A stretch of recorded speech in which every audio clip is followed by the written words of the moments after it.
Insurance agents from around the world. Hey guys, this is Scott Howell with the Insurance Guys Podcast. Hey, let's talk about client experience for just a minute.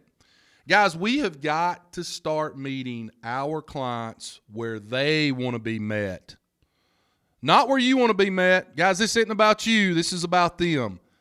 I know we would all love it to be about us, but it's about our clients. We got to start meeting them where they want to be met. I understand some of you want them to come into the office, drink coffee for 45 minutes, whatever. That's just not where we are today, guys. For those people that want that, that's fantastic. Every single year, more and more people want to jump on a mobile app. They want to download their ID cards. They want easy. They want speed. They don't want to come by and drink coffee with you. One of the easiest ways you can do this is through the agency-branded self-service platform, guys. And that is where Glovebox comes in. A carrier-connected, agency-branded tool for your clients. Call today, get a demo with Glovebox, and mention the Insurance Guys Podcast to get 20% off the life of your agency-branded CXP. Guys, let's go meet our clients where they want to be met. Easy, speed. Have a great day. Hey guys, it's Bradley. Every now and then a company comes across my desk that not only blows my mind in what they're able to accomplish, but we implement that particular technology at Portal and it completely changes the way we do business. That's happened a few times with a few different companies, and it happened this year with Ascend. In case you don't know, Ascend saves agents time by simplifying the time-consuming process of collecting payments, premium finance, and paying the carriers without the back and forth paperwork, and it's integrated right into a slick checkout experience where customers can pay how they want, credit, debit, ACH. Own the customer experience, guys. It's branded to your agency, and they offer a modern checkout experience that your customers want. Ascend will also, and this is a big one for me, automatically pay the provider, the carrier, the MGA for the payables, so it essentially turns agency bill into direct bill. Go to useascend.com/insurance guys. The link should be below on this YouTube video. Check them out. Thanks. Insurance agents from around the world, welcome to the Insurance Guys Podcast, powered by Glovebox. God, I love Glovebox. My name is Scott Howell, your fearless host and leader, insurance agency owner and insurance evangelist for I Protect Insurance and Financial Services, based out of Huntsville, Alabama. And before we get started on today's episode, please help me welcome. He is a 6'3" sophomore from Mobile, Alabama. Parade first team All-American, Rivals 5-star recruit. He is a fantastic insurance agent and a great American. Ladies and gentlemen, please put your hands together and welcome the incomparable Mr. Bradley Flowers. How are you, Bradley? I'm good. I've been eating real light at lunch, and you and I just went and had jambalaya. And I'm a little draggy. You need to lay down and take a nap. I need to lay down and take a nap. Guys, huge announcement today. Huge announcement. By the way, before I tell our huge announcement, I don't know that I have ever been more excited to have a podcast guest on today. And let me tell you why, ladies and gentlemen. We're going to get right with the Lord today. And we're going to give you guys inside baseball, pull the curtain back. There's going to be some things talked about today. You might not want to listen to this while you're driving down the road because you may pull off on the highway and jump out and start screaming and yelling or something. I don't know. But before we do that, Bradley. Yes. Big announcement today. Okay. Surprised you haven't already brought it up. Pissed my pants last night. Okay. No, you know, because I sent you the video. I'm sure that knowing Bradley has a lot more context relative to people in the industry that we're friends with, so I have the sneaky suspicion that video probably went out to 5 or 6 people last night. It did not. I think I need to tell the rest of the story of what happened. Very embarrassing. So you're just going to shout it from the mountaintops? Well, I just want everybody to know exactly what transpired so it doesn't happen to them. So I had a 5-hour... Kenny, are you listening close? I'm listening close. I had a 5-hour drive yesterday afternoon to Mobile, and I was trying to get down here in 4.5 hours. I was going to cut 30 minutes off my time, which is pretty hard because it's all I-65 and you get into traffic jams and stuff like that. If you can avoid the traffic, you can make up a lot of time. You can. Yeah. Because your GPS is assuming you're going to drive the speed limit. So I stopped in Montgomery and got some gas, but I didn't go to the bathroom. But I had a smart water in my car, and I dipped Skull. So I had a spit cup. Very important part of the story. I had a spit cup sitting there with me. I get down past Greenville, Alabama, and the first thing I think everybody needs to know is once you get down past Greenville, it is pitch black out. Yeah, it's very easy to fall asleep while driving from Greenville a lot of to wrecks, Mobile. yes. It's just dangerous, nothing but woods and yeah. Well, I'm driving down past Greenville, and I'm getting down there close to where what I call the bridges.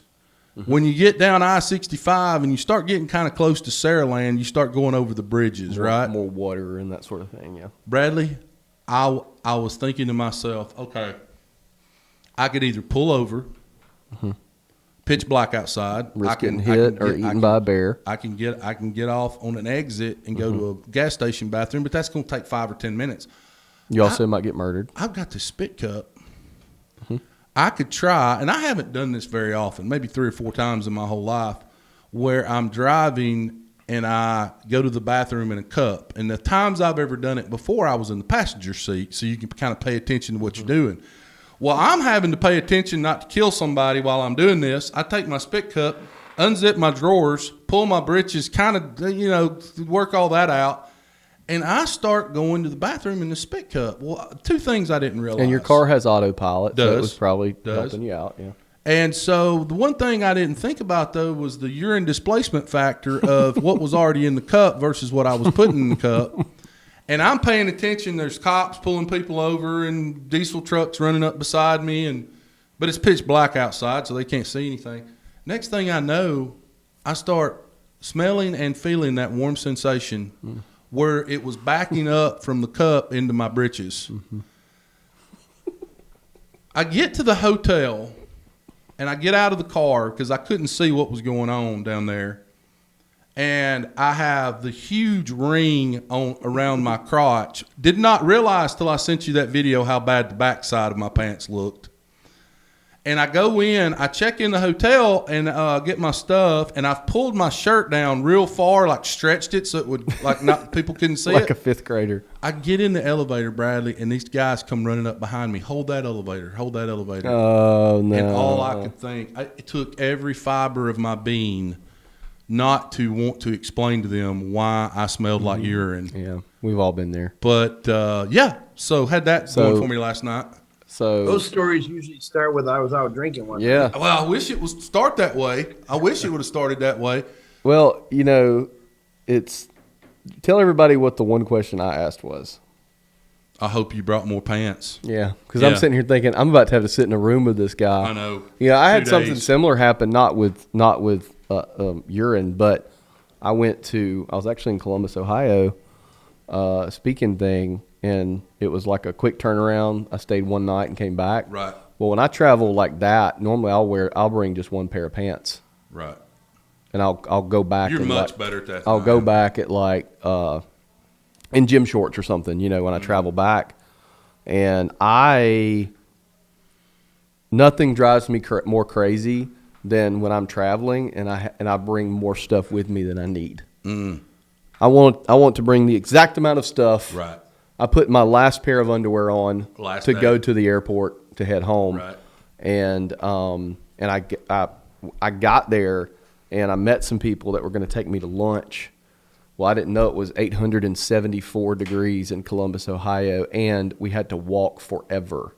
And I was completely soaked by the end, and so I was stuck with that same pair of pants for 2 days. Oh, wow. So I was thinking about you last night, and I also didn't want to be in a tiny room with you. And I know people out here are thinking like he's making this up. There's no way. No, there's a video. There's a video. There's a video. And that hotel you're staying at has dry cleaning. Oh yeah. I told my wife. And I also don't mind taking them with me in my house and washing them for you. No, I'm not gonna make you. I told my wife last night I was probably tonight when I get back to that hotel give them those and let them wash them. You should just bring them down to the front desk and say, "Here you go. Can you take these? Can you do something with this?"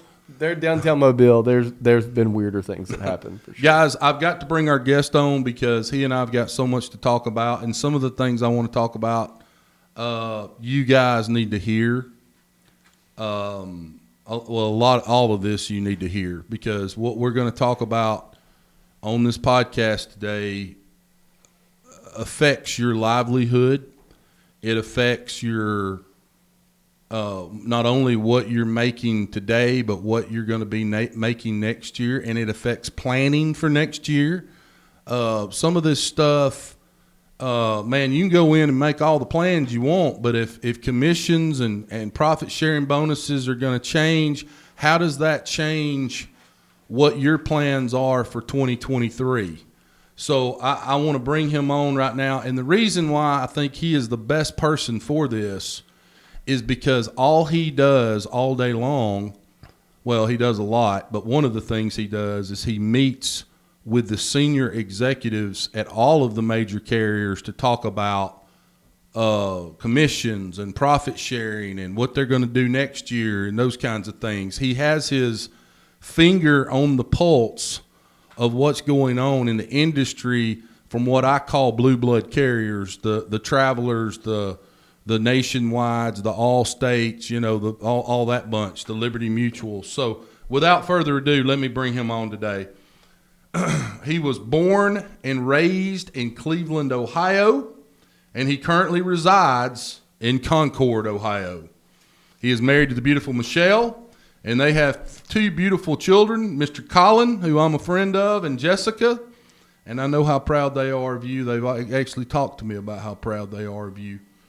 He did 16 years in the Coast Guard. He was a large, what I would consider large nationwide agent for many, many years.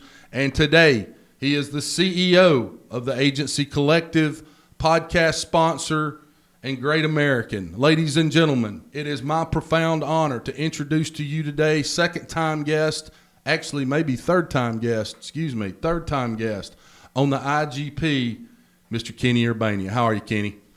Thanks, Scott. Brad, I'm doing great. Been running, trying to negotiate, hearing all the crazy stuff coming from the carriers. So I thought this was a good time to talk to you about that. Man, there's going to be some people turn the volume up on this episode, brother, because I got a lot I want to ask you about that we didn't even get into before we got on this podcast for a few minutes. First and foremost, we want to talk about, I'm trying to think how I want to do this. Let me ask you this, Kenny. You made a comment before we got on this podcast today. You said 90% of carriers are now agreeing that it is not the agency's fault.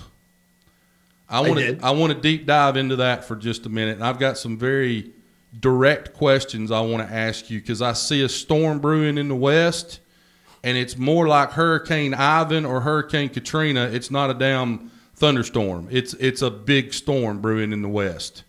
And I want to start my drumbeat today with these agents that are listening to this, all 250,000 of them, to make them aware of the storm that's brewing in the West right now. But what did you mean by that? Well, I won't be carrier specific, but when I discuss the carriers about the new bonus structures, the new way of doing business, and none of them are making money. They're very unprofitable last year. So as a salesperson, we all sell boxes, right? I asked them, I said, whose fault is that? And they said, well, basically reality is they weren't prepared for the COVID effect of the supply chain. I did a similar incident like you, Scott. I did a 6-city tour in 8 days, came home to get something to eat, and I hit one of those elusive yellow poles in a parking lot. Right? That's one of my old moves, Kenny. Go ahead. It would have been about a $5,000 damage on the truck, and it turned out to be $13,500, right? Mm-hmm. So, and they had my truck an extra 6 weeks. I'm not an isolated incident. The carriers are paying a lot more money out there for every claim, car rental reimbursement, anything that's going out there. And people are driving now. They weren't driving for 2 years. Not to mention you throw the attorneys in there too.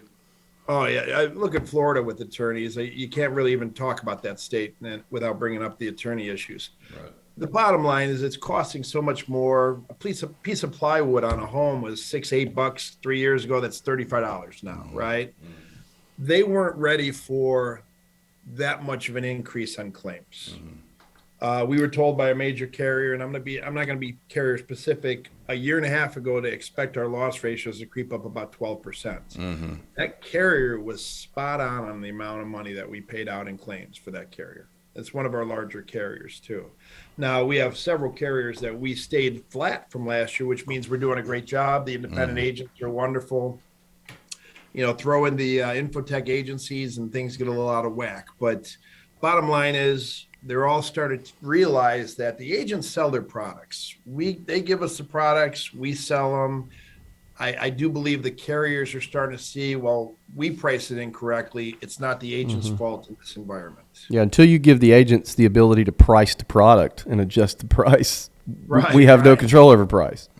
Right. So they're all realizing, hey, maybe we messed up. You know, we had one carrier that had profited $2 billion during COVID in 1 year. And yet now they're in panic mode because they lost $270 million last quarter, right? So we're all small business people here. If I made $2 billion in 1 year, I wouldn't blow the money. I'd be prepared for that storm coming in. But when the insurance companies get the premium, they invest. And look at the stock market went down this year. So commercial was unprofitable. Personal lines was unprofitable. Their investments went south. Never in the history of the insurance world has all 3 or 4 things that they do to make money been unprofitable like this. So what Kenny has just told you guys walks right into what I was about to say. And there's more to this. I want to add to what I'm about to say.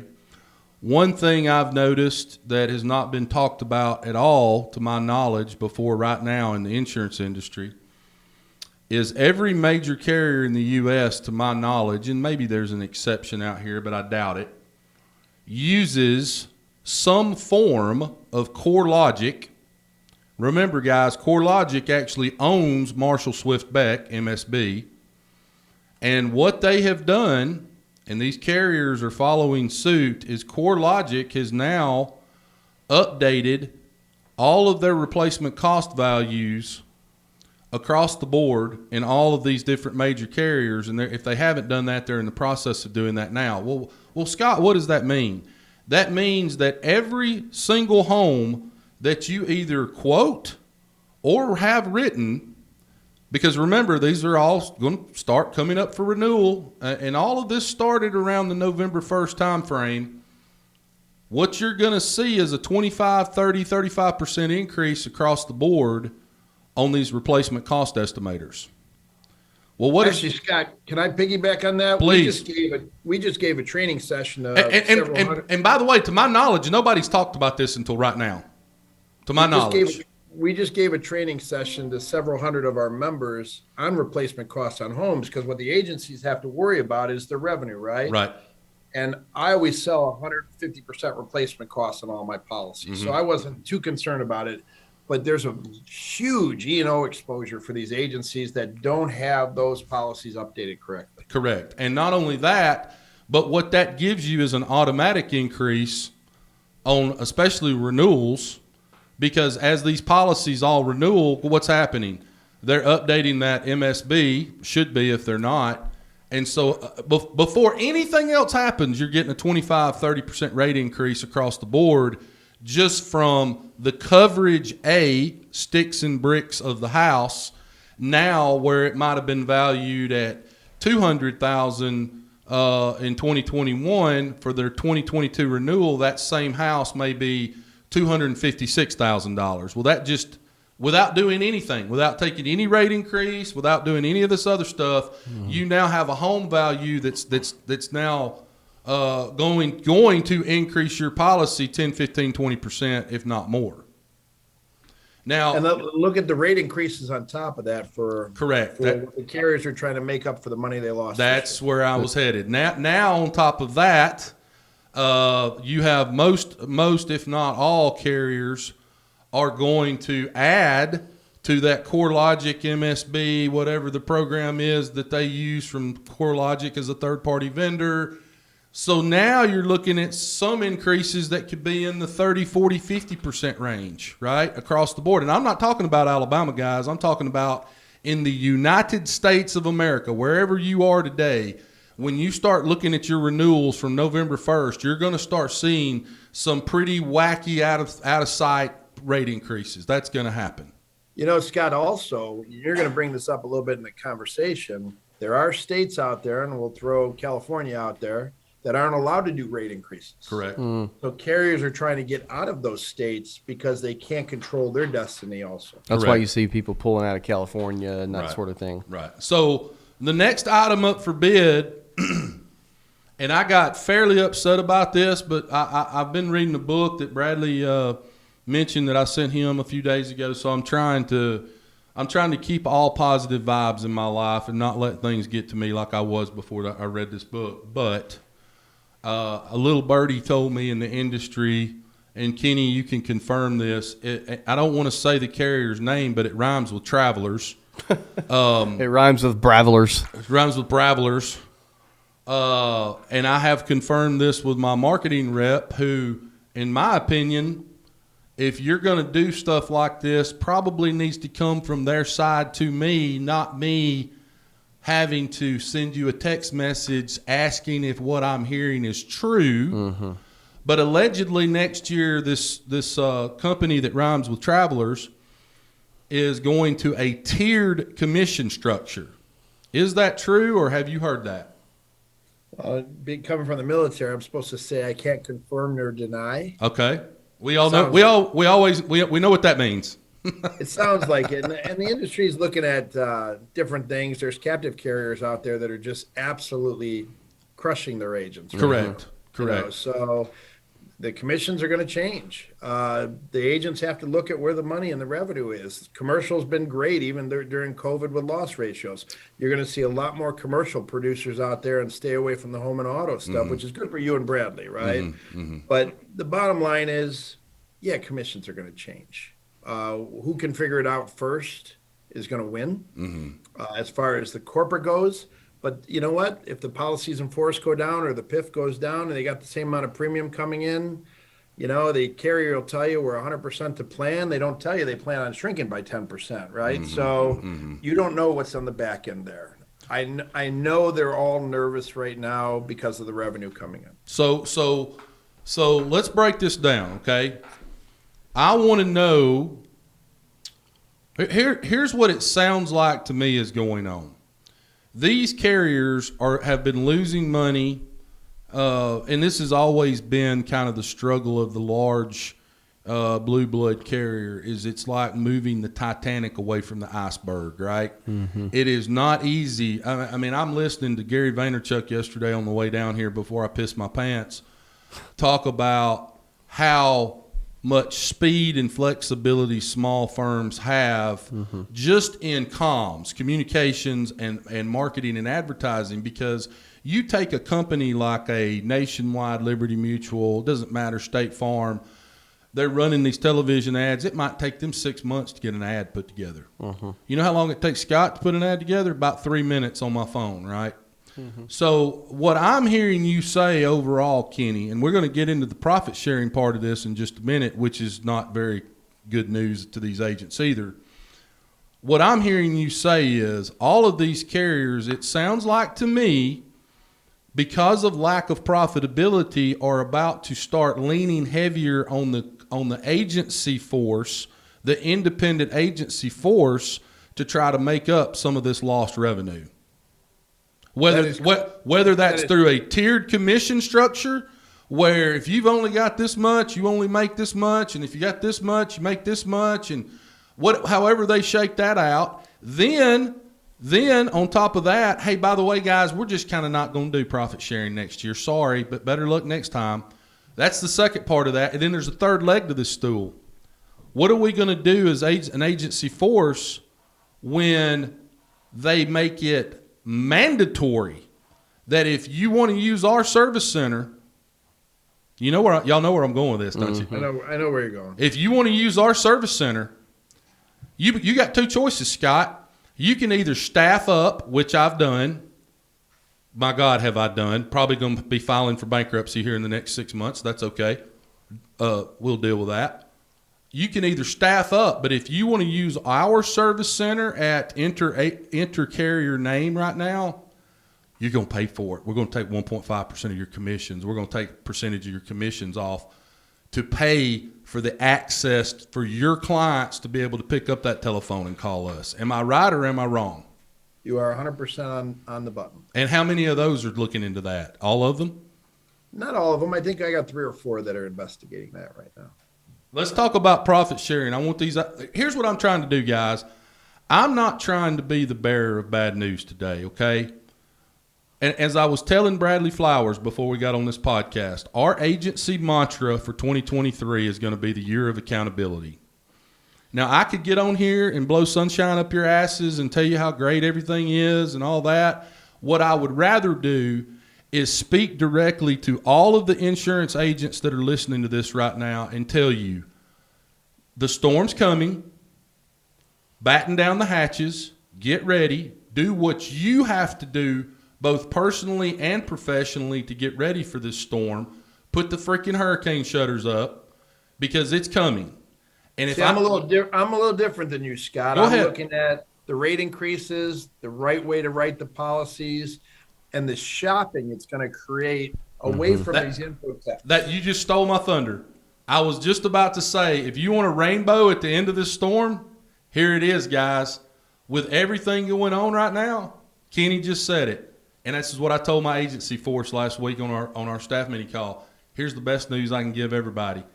Everybody's going to be shopping because what this is going to create is all of these clients that we have and the clients that other agencies have around us are all going to be jostled. So, yes, will some of our clients shop? Of course they will. Will everybody else's clients be shopping? Of course they will. Mm-hmm.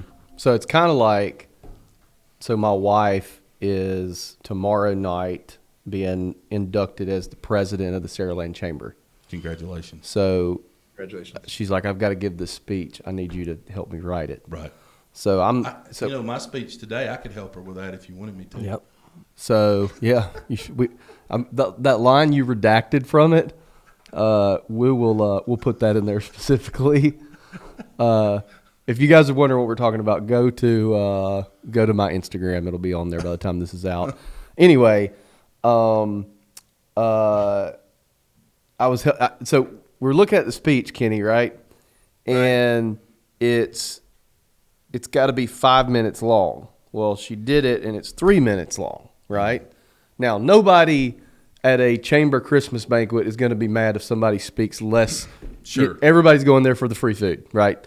But I said, you need to put a story in there, whether it's about you or another story. And so I Googled humorous business stories, right? And so there's the story in there about 2 guys who this third guy tells them, hey, if you guys will go out in the woods and kill wolves and bring me their hide, I'll pay you $25 per wolf, right? So they trek out into the Grand Canyon or wherever they're at, and they set up camp. They hadn't seen any wolves yet. They set up camp.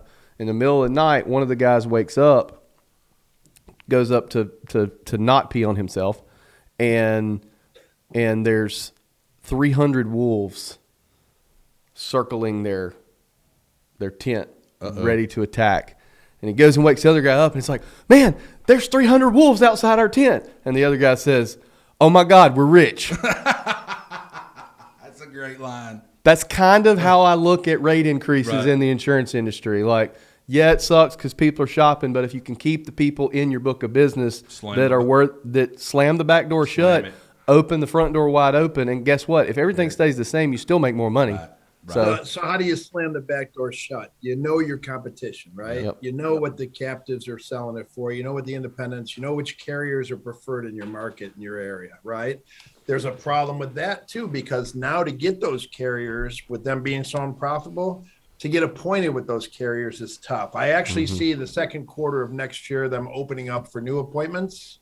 So you'll see an increase in access probably mid-June of next year. Okay. So Kenny, I agree with both of you. There are some positives in here. And, I jokingly tell people all the time when I hear the word rate increase, I say, well, we just got a pay raise, And I kind of do that tongue in cheek because, when rates increase, part of slamming that back door shut, you got to play a lot of defense. Right? Well, every person that says that, I've got a buddy that says that all the time too, but everybody that says that, if you actually got down to brass tacks with them, Would you prefer the rate increase, or Right. would you prefer everything just to stay the same? Most Sure. people, well, let's just stay the same. Right. So, Kenny, I want to make sure these agents are crystal clear on what I call the three-legged stool of the storm that's brewing in the West right now. And part of that is our discussion before we came on this podcast about profit sharing and what is going on with profit sharing relative to carriers right now. And what was it that you were telling, and I'll try not to mention any carrier names, but what was it that you were saying relative to what I just mentioned earlier about these carriers taking a very hard look at what moving forward in 2023 they're going to start paying in profit sharing? So the conversation started off very simple. We're not making any money off our group, which is what, the sixth, seventh largest in the country, right? So they're not making the money that they wanted to make off us. And then I turned it and said, not our fault. And then we discussed what we talked about earlier. Right. So, we don't touch commissions here at the collective. We give you guys 100% of the commissions. Correct. Profit sharing is where we make our revenue and our income off of. And thank God we're a business that really treats the agents right, and we have great agents here, and we're very profitable. Our group, we do a good job. Our growth rates are off the chart, so I had to combat them saying, well, we don't want to give you a profit sharing like you had in the past. We're losing money. Takes a lot out of me to turn around and tell somebody, well, it's not our fault. And it just was an over and over conversation I had with 90% of the carriers.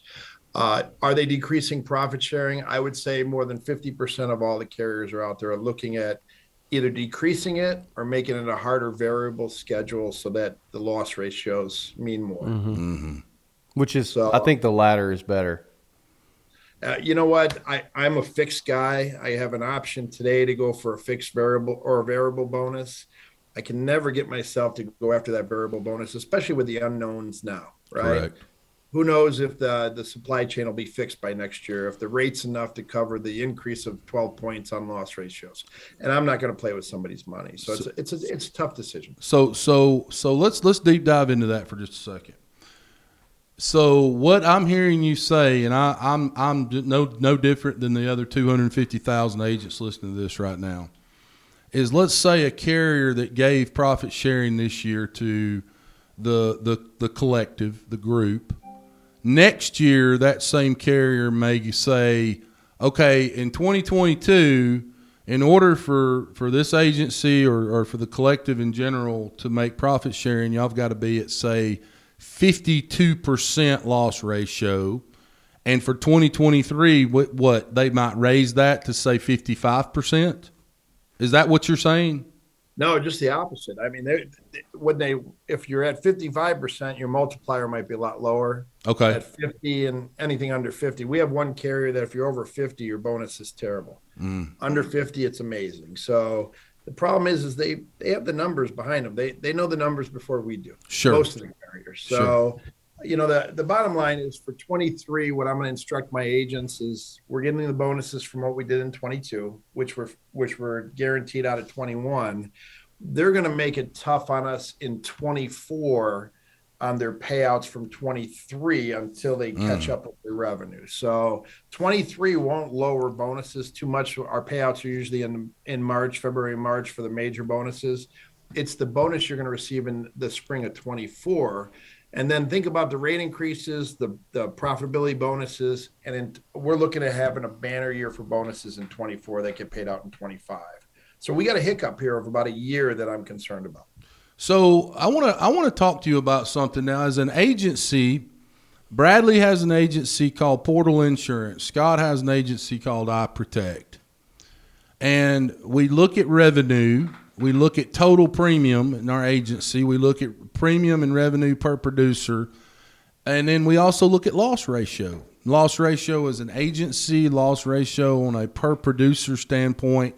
There's some metrics there that you can see that you go, well, wow, this person's not writing very profitable business if, they've got a 98% loss ratio.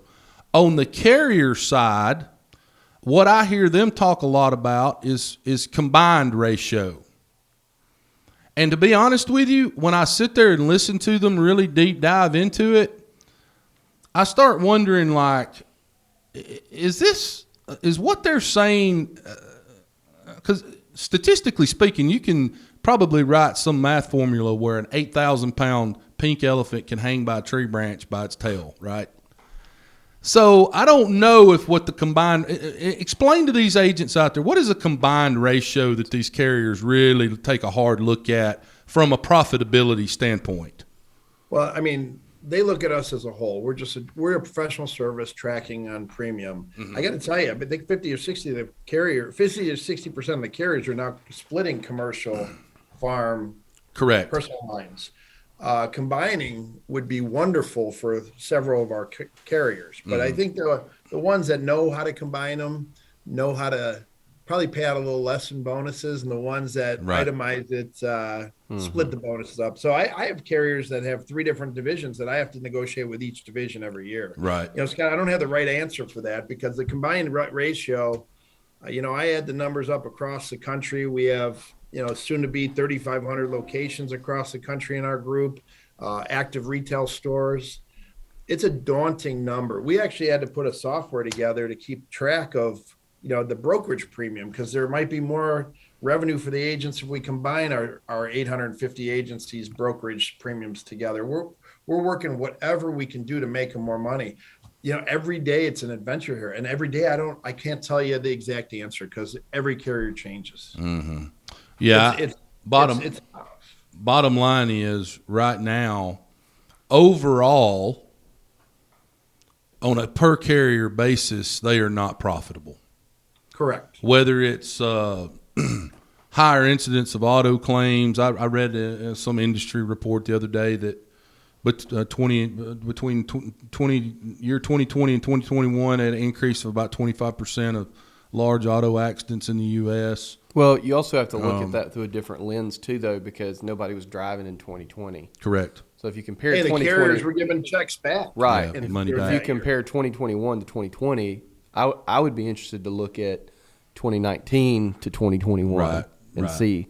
And that's the other thing these carriers will do is they'll finagle numbers on you and use the graph. Right. But what you're comparing it to is not what they're comparing it to is not what you would compare it to. Right. Therefore, the results look way different than what they actually are. Well, and that's why I said they can, people statistically they can make numbers do what they want them to do. Right. Well, it's like I had a carrier that I was negotiating with here that they do a quarterly bonus based on production, but coastal business does not count towards that bonus. Right. Which was not in the email that fine they print. Sent out to all my team members about the bonus. Hey, that got them all Bradley, excited. I got a new coastal carrier for you after we get off the phone. Cool. So I emailed the rep and was like, hey man, my bonus was $23 and it was supposed to be $5,000. Well, coastal doesn't count. So I was like, oh, okay, whatever. So down the road, I get to looking at our loss ratio, right? And I'm like, okay, why is coastal business not count? Well, because it's traditionally unprofitable. Totally get that. My loss ratio is 5%. Nice. With you. If I'm profitable, All right. what should it matter what type of business I'm writing? Right. You know what I mean? You're the solution, not the problem. Yeah, exactly. I'm like, as long as someone is profitable, and I don't know, Kenny, you may have some better insight on this, but from my captive days, I was always told that around 60% loss ratio is about a break-even point for carriers. Sure. That's what a lot of them shoot for. And I'm like, if I'm at 5%, I mean, you guys are making money hand over fist on me, and you're still paying me 12%. Right. Let's give a little. And they said, here's what we'll do. If you write $1 million in new business this year, we'll pay you 1% more as long as your loss ratio stays below 5%. I'm like, 5% means you got a big reserve come back, Bradley, sometime, Steve Jobs can't figure out how to do that, Well, hello there. Excuse me for interrupting your regularly scheduled podcast, but I'm here today to get you out of aggregator and cluster jail. This may be the most important message I've ever delivered on the Insurance Guys podcast. Guys, are you a member of a cluster or an aggregator? Does your contract have exit fees, termination payments, buyback provisions? It's time to get your freedom back and do what we did here at I Protect Insurance. Join the AC, the future of aggregators and clusters in our industry. Best decision we've ever made, guys. Best decision we've ever made. No entry fees, small $200 a month membership fee, over 50 plus carriers for direct appointments. And by the way, adding new ones coming on board with them each and every month. You keep 100% of your commissions and profit sharing every year. Guys, each of the last 2 years, we have made in our agency over $100,000 in profit sharing. And wait, here's the best part. This is the part I'm probably the most passionate about. No termination or exit fees. You give the AC 60 days notice and you're free. You get direct appointments wherever you want. There's no buyback provisions, no exit clauses. Guys, if you're a member of another aggregator and you have termination fees, buyback provisions, exit clauses, every single policy you write, you're digging that hole just a little bit deeper. And one day you're not going to be able to get out of it. It's going to be too much. You're going to be taking out a second mortgage on your home just to try to get out of an aggregator or cluster group. Unbelievable. Go to acfree.org. That's acfree.org and register. Find out why over 850 agencies and $3 billion in premium have chosen the AC. But wait, guys, there's more. Heck, this may be the best part. Mention the Insurance Guys podcast when you talk to these guys, and you get 6 months. That's 6 months of no membership fee just by mentioning the Insurance Guys podcast. So I want to ask you, Bradley, and I want to ask Kenny, both of you, with the storm brewing in the West, and we just talked about one solution, is instead of looking at it as a problem, look at it as an opportunity, because there is going to be a tremendous opportunity. What are some of the things these agents listening to this podcast can do to kind of get ready for some of this? Bradley, why don't you go first? I mean, I realize, we talked about slamming the back door shut. So one of those things in my mind is going to be, make sure your slamming the back door shut process is dialed in. That would be it. More specifically, I would look heavily at my renewal process. When do we start looking at renewals? What is the step-by-step? At this day we do this, at this day we do this. At what point do we reach out to the customer? At what point do we reach out and offer a reshop? Here on the coast, man, we've been dealing with it. What you're talking about, Bruin, we've been dealing with this for 2 years. Right. So dialing in that renewal process and also recognizing that customer that's fussing about the rate increase, recognizing which ones we need to say, okay, we'll help you, Ms. Johnson, and recognizing which ones we need to say, yeah, time to go shop. This sounds harsh, but don't waste your time. Right. And to what Kenny said, focus on commercial too. Right. I'm gonna be a little smart ass right now, and I went to the carriers and I asked them to remove California, Florida, and Texas out of my loss ratio. Shout out to the AC members. Did not change my loss ratio across the board. So we're actually helping those states be more profitable when everybody else isn't. Mm-hmm. But being a network of agents across the country, my concern, and I just absorbed one, is the small commission clicks out there. You got 10 of your buddies together, you get together, you try to negotiate better products or better pricing from the carriers. They're not going to bonus this year. And that's how they make their revenue and make their living, is off those bonuses, right? Mm-hmm. We're finding out that the companies don't like the commission clicks. Those are the first ones that are going to suffer in here. And I don't want anybody to suffer. I think, Scott, when we started this adventure 4 years ago with you, 35% of the agents were part of a network. I think with this storm, you're going to look at 75% of the agents will be part of a network, because strength in numbers matters, right? Profitability matters. Profitable growth matters. Not being a hoarder of tiles on the wall that you have 200 carriers there and you have 90% of your business with one carrier. So you're basically a captive carrier. You need to diversify your agency, commercial, personal lines. You need to make sure that your succession's in place. And I think 6% of the agents only have a succession planning, right? Mm-hmm. And when you look at these guys that want to buy you out, know who to talk to, know that if you have more than 25% of your business with one carrier, you're not that Scott, you're a good looking guy, but if you got 90% of your business with one carrier, you're not that attractive to these people, right? Sure. Well, it's also looking at inefficiencies too. Look for, don't necessarily just point at the carriers, look for inefficiencies in your process, right? We're a little bit less profitable over here, but I can save some time for my people over here, right? Yeah, I agree. I mean, software and everything's changed so much in the last 3 years. We've had to change, and we've been nimble for the last 3 years. If you don't keep up with the market, I mean, Scott was our special guest at our show. We want the agents to succeed. This year is next year. It's in September. It's success is our theme of our show. Right. The agents need to know how to change, Bradley. You're right on the money on that. If they don't change, they're going to slowly annuitize their book, and they're just going to go away over time. Right? So let me ask you both this question. I've had a couple of podcast listeners call me in the past 2 or 3 weeks with this overall drumbeat of the sky is falling relative to personal lines.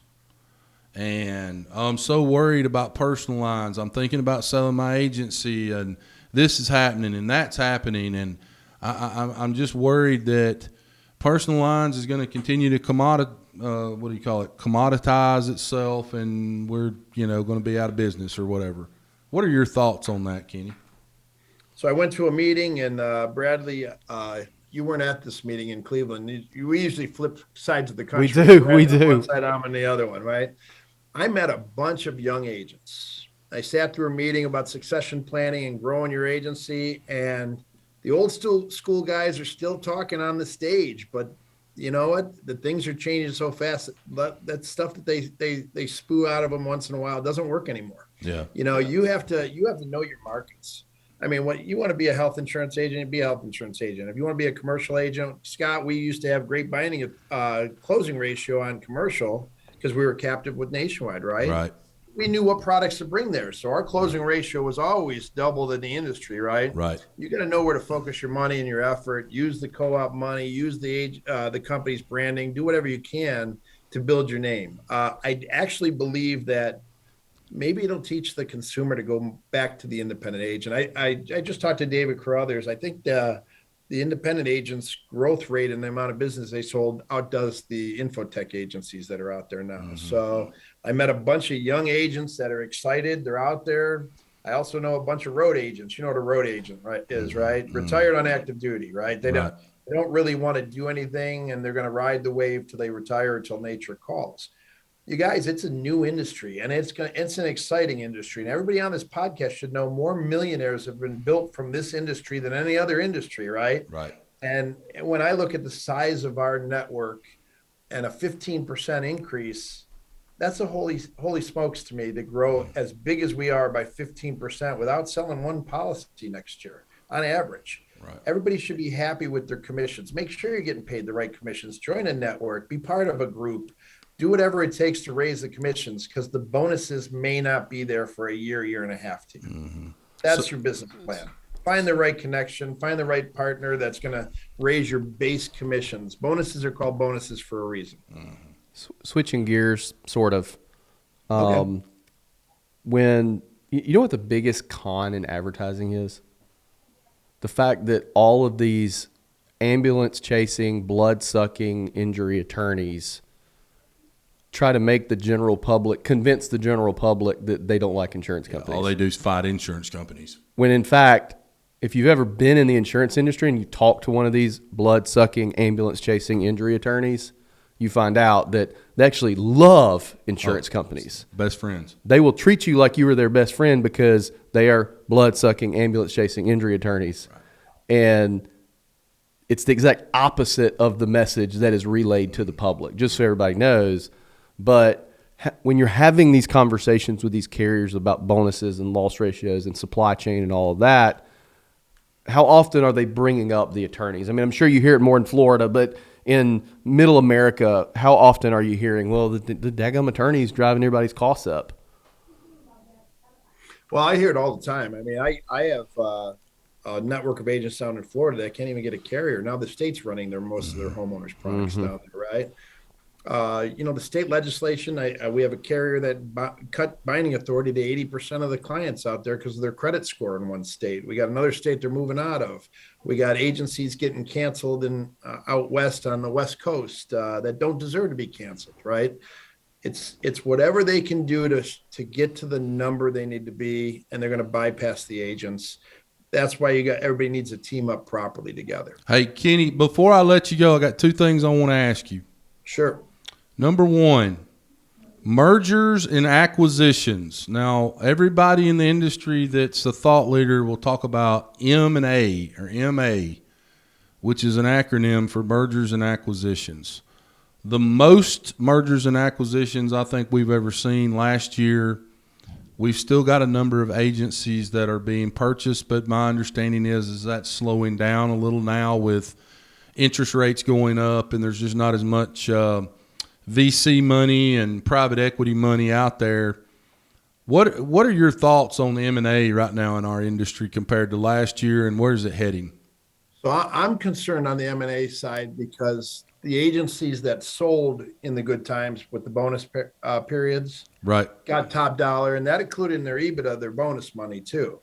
Those PE companies now have bought all this premium, and all of a sudden the carrier comes in and say no more bonuses, or very little bonuses, but they paid top dollar for it. Right. I'm sure the carriers, I'm not sure, I know for a fact the carriers are concerned that these people that have bought these agencies are now going to start churning the premium to hit the rollover money and to hit the bonuses that way and to get the kickback for doing book rolls. Mm-hmm. So you think about the interest rate. You got, so much debt, and it goes from 4%. Now it's at 6.5%. It could be at 7.5% by the year. Somebody's got to pay that bill. How do they pay it? They might be playing with the premium a little bit. Know that the market's still out there to sell your agency. They're going to be a little finer pencils on there than they used to be. Mm-hmm. So you have to know your agency even more and talk to everybody. Mm-hmm. If you want to use a broker, use a broker. If you want to call me and ask me what's going on in the market, call me. I don't care. But the bottom line is you can still sell your agency. You can still do very well on a merger. You can partner up with other agents. Just figure it out and don't commit to anything until you know all of it. Right. I've been actively in acquisition mode for about a year. And obviously I'm not a private equity firm and can't pay that much, but I've seen pretty much, Kenny, at any given point during this year, I've had about 5 agency P&Ls on my desk that I've been looking at. And I'm hearing a lot of, I was talking to insert big firm here, and they threw this big offer at me, but then when we got into due diligence, the stuff that they asked for was just ungodly, ridiculous stuff that we don't have, and I would rather sell for less money, but to someone that's going to take better care of my people and not ask me for, a picture of Jesus, right, in order to prove, you know what I mean? So I think a lot of folks too are, but then at the same time, I think a lot of folks are lowering their expectations a little bit and willing to sell, to a local firm, because we've talked about on the podcast. I think it's hilarious when these agents throughout their career, their only value add is we're a local agency, and then they go sell to Hub. It's like, wait a minute. Yeah. Like, you were the local agent, and by the way, nothing's definitely going to change for 2 years till I'm gone, right? So I think there's that. But then the flip side of that, you still have a bunch of people out there with unreasonable expectations. I talked to somebody a couple of months ago that had a very small agency,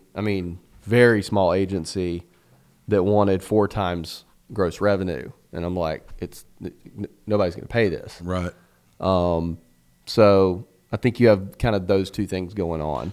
I just picked up a book in South Carolina for one of my agents, and the agent who was selling saying, give me 2 times and I'm good to go. Never even negotiated with him, wrote him a check, and it was a done deal. Those deals are out there. There's realists out there. They're always out there. Never stop shopping for them. Mm-hmm. Yep. And don't overpay. Right. Yeah, right. So last but not least, Kenny, and then we got to run. Okay. Tell me what's going on with the agency collective. I'm going to give you a plug real quick. We have been extremely pleased with our partnership with the AC. Had an agent from Oklahoma call me Thursday or Friday night at like 6 o'clock, pitch black dark. I was leaving the office and called my cell phone, and the first thing he said was, well, number one, I can't believe you just answered my call. Number two, I just wanted to get a flavor from you on how things were going with your partnership with the AC. And I said, well, I wish I could tell you about all the warts, but I just hadn't seen any yet. So that's a huge shout out to you, because I've been with you now for going on two years. I mean, July 2020. Actually, it's going on 3.5 right now. Okay, 3.5. I'm sorry. Time gets away from me. So tell me what's going on with the AC right now and what you guys are doing. And then when you finish, give these guys a phone number or web address. I know with free AC, what is our web address? I'm sorry. I don't know. Give them that information too, Kenny. What are y'all doing? So what's going on with the AC? So we're the fastest growing network in the country. The reason is we never touch commissions. We work on a profit share that's more generous than anybody out there pretty much. And we want you to get the lion's share of the revenue. I'm an agent just like everybody else. I have about 19 projects going on.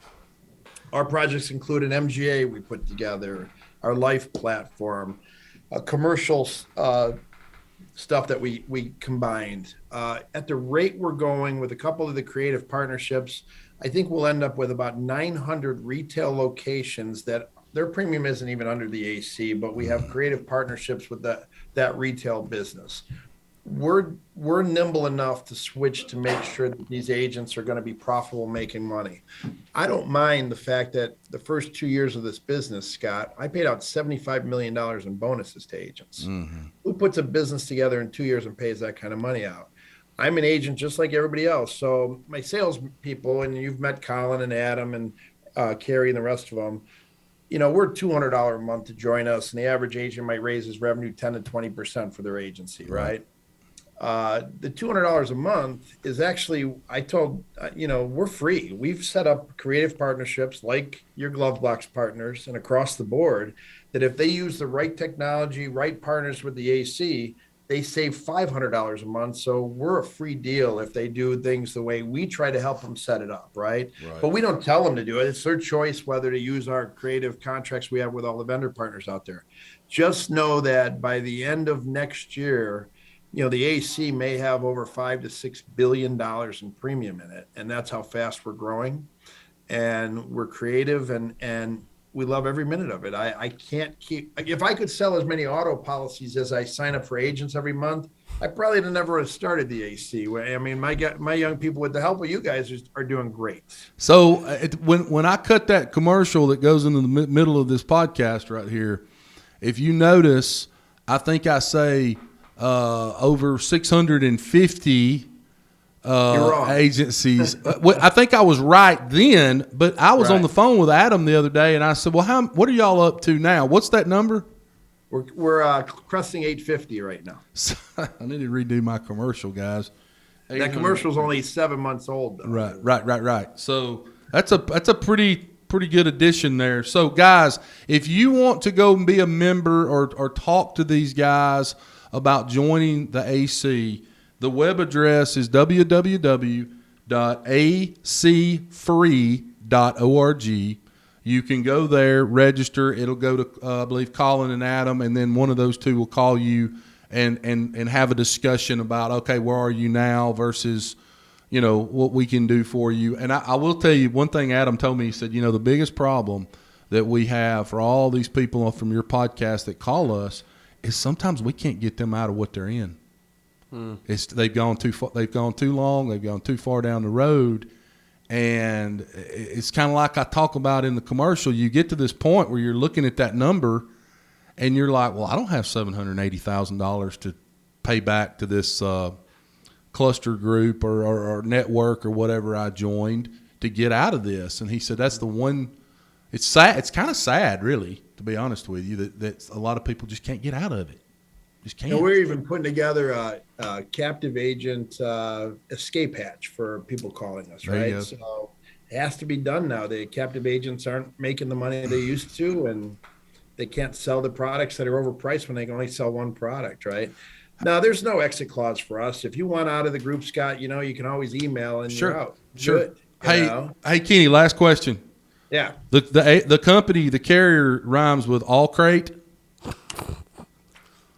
Okay. It rhymes with all snake. all snake, all Okay. bait. Little birdie tell you if they're still bantering the idea around about sending everybody Indy or no? I can't tell you about letting the agents go independent. I know that the same gentleman who set ours up is now over there, or he was over there trying to figure things out. I do know that they're taking a heck of a commission cut come January 1st. I think they're just doing it. I think they're just doing it like I used to do my girlfriend in the 8th grade. I'll just make it so bad on you, you'll break up with me. I think that's what's happening with Allstate. I think Yeah. they are going to go the way of Nationwide, but I think they're going to do it. I think every Allstate agent is hoping they do it exactly like Nationwide did it. But it Because was a godsend for us. It was the greatest thing that ever happened to us, huh, Scott? Yes. Nationwide did their agents a huge favor by doing that. But I don't think Allstate's going to do it that exact way. I think Allstate, what they're going to do, so about a year ago, they made it so that if you were an Allstate agent and I was an Allstate agent, I could buy your agency. Correct. Forever, you couldn't do that. You had to, we you had know to- somebody you had that to did sell- that. You had to sell, and so I think what they're doing is they're trying to prop up these mega agencies, and then they're going to lose everybody else by attrition, and that's how they're going to go independent. That's what I think is going to happen. So what happens Kind to of the a- Met? And I'm I kinda only agree saying with that you. right now. That way, 3 years from now, I can play that clip and show everybody how right I was. Right. But I think that's what's going to happen. ahead, And they're Ken. going to have 7 to 25 master agencies, big agencies across the country. And then everybody else is going to sell the products independent because those master guys have the golden handcuffs. Right. You got a $30 million Allstate agency. Ain't many people can buy that from you. Yeah, and you get a different rate on your Allstate Maybe products so, than the yeah. independents do. Yeah. So that's what I think is going to happen. Go ahead, I Kenny. I'm think you're sorry. spot on that, Bradley. I think that Allstate's going to make some adjustments. They do want to be the lowest priced auto carrier out there, and they spent the money on their platform. And give them credit, though. They are spending money on technology through the NetGen platform, right? So things are going to be changing with that company quickly. So, guys, I'm going to end every podcast the way I always do. But before I do, I want to say this. I know you guys may think I'm trying to be negative Nancy out here. I'm not. I just want you guys to be aware that there's a storm coming.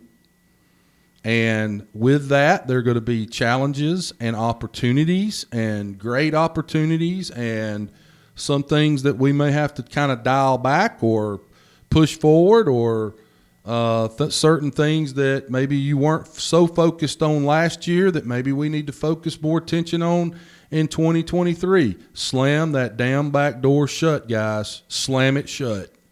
And it's hard to play defense, but we've all done it. My God, Kenny, how many times did we have to do it as a nationwide agency?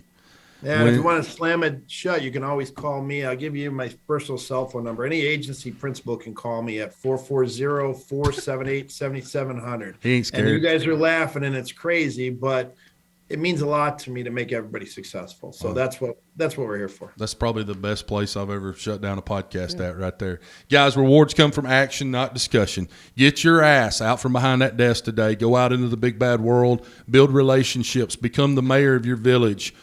Hope to God every insurance agent in America listen to this podcast today. I want you to be prepared. I want you to live the life and have the freedom that Bradley Flowers, Kenny Urbania, and Scott Howell know beyond a shadow of a doubt that you deserve to live. Go make money for your family, for your wife, for your husband, for your kids' college fund, for your parents and in-laws that are struggling out there. Go make money for them. Write good business for the companies that you represent and write good business for the agencies that you represent. Bradley Flowers, I love you. Thanks, brother. Thanks, Kenny. Thank you, guys. Appreciate it. Kenny, we love you very, very much. Thank you for all you do for our industry. Guys, you are listening to the Insurance Guys podcast, and we love each and every one of you. Thank you so much for being a part of our family, and we'll see you back real soon. Take care. Damn, that was good. Was it a good one, guys? There'll not be a damn insurance agent in America not listen to that. It was a good one. Yeah.